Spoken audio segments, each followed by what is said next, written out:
Many thanks for staying with us and welcome back to the morning show here on Arise News. It's time now to review headlines on today's newspapers. Steve, what's new today? All right, we'll start, Abby, with this day, as usual, where the lead story says INEC prepares for probable presidential election runoff, books extra 93.5 million ballot papers. And the writers outlines procedures for likely second vote, assures all genuine registered voters will collect PVC. And I think that this is a good one from INEC in preparing for February 25th presidential elections. You know, it's going to be an election like no other, and you are not having a two-horse race, as it were. There are clearly four, leading candidates. APC, the candidate of the APC, Asiwaju Bola Ahmed Tinubu of the PDP, former Vice President Atiku Abubakar, Labour Party as Peter Obi, and then NPP Akwa. So the expectation is that maybe the first round may not give a clear winner, and the clear winner will have to come not just by winning the popular votes, but by having 25% in 24. 25% of the elections in 24 out of the 36 states of the Federation. It might be tough given the strengths of the different candidates, particularly the three key ones, Bola Tinubu, Atiku Abubakar, and Peter Obi. What INEC has done is that in the likely event that it goes into a runoff, which means that no clear winner will emerge on the 25th, these are the steps, that will be required in the runoff election, which would, of course, would be based on popular vote. I think this will be important, that it's part of what INEC will focus on and advocate on as we go on, because a lot of people don't have an idea of what's going to happen. That's true. If that's the situation. So it's important there, and I also like the fact that they are assuring all Nigerians that genuine, which is the key word, genuine registered voters will collect their PVCs. People are worried because if you're having cases of arson, cases of vandalism in a number of INEC offices, what will happen to those who have registered? INEC is saying it won't matter what happened to the physical premises of INEC. Once you have been genuinely registered, you will vote. That's a very important step. It is. Other stories beside the... Okay, let's take the one on the street. Atiku Okowa meet with Jonathan on how to reclaim power from APC. That's the story on page 14. And that's the picture, the top picture there, strategizing for 2023.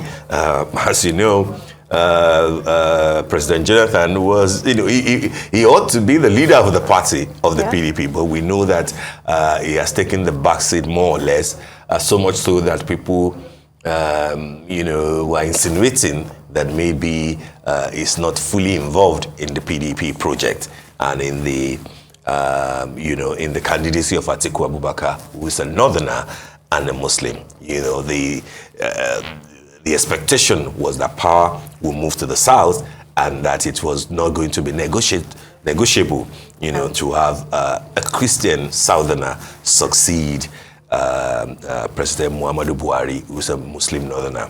But, things have turned out. PDP has produced, a Muslim northerner. APC has produced a Muslim southerner.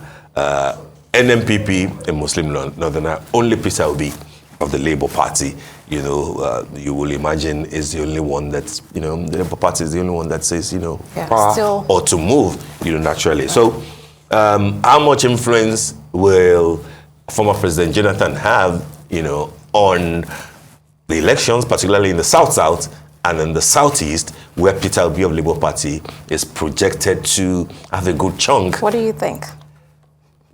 What I think is not what Governor Soludo is thinking. And we know what Governor Soludo has said. I think that people should not dismiss the OB phenomenon. The only reason why INEC will be preparing for the likelihood of a runoff will be because there is an OB in the race. So nobody should assume that the race, is won already.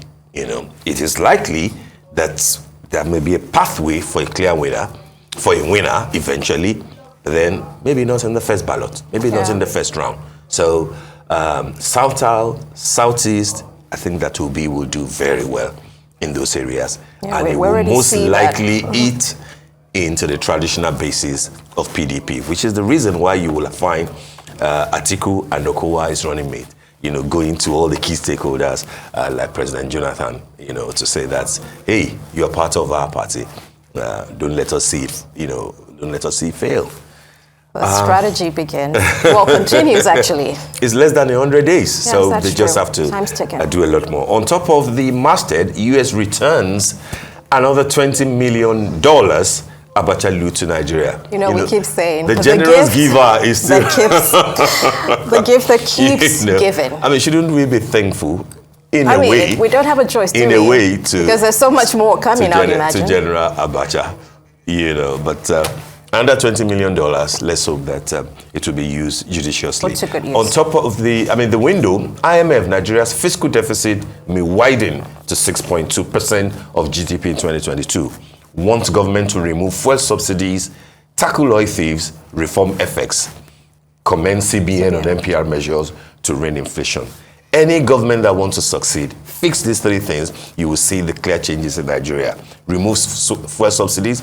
I wouldn't know why Buhari will have to wait till June next year for another president to come and deal with that. In fact, this is beyond a clamor. Tackle oil thieves, absolutely, and then reform FX, which CBN will have to spearhead. Those three things, and you will see enormous changes. But hey, we have to wait and see. We're waiting for a new government to come and fix the problems that we have identified already. That's not the best. All right, and that brings us to the end of the morning show today. Thank you for watching, and do stay safe. I'm Steve Ayoride. And I'm Abby Owolawi. From our entire team here in Lagos, Nigeria, enjoy the rest of your morning and, of course, the rest of your day. Goodbye.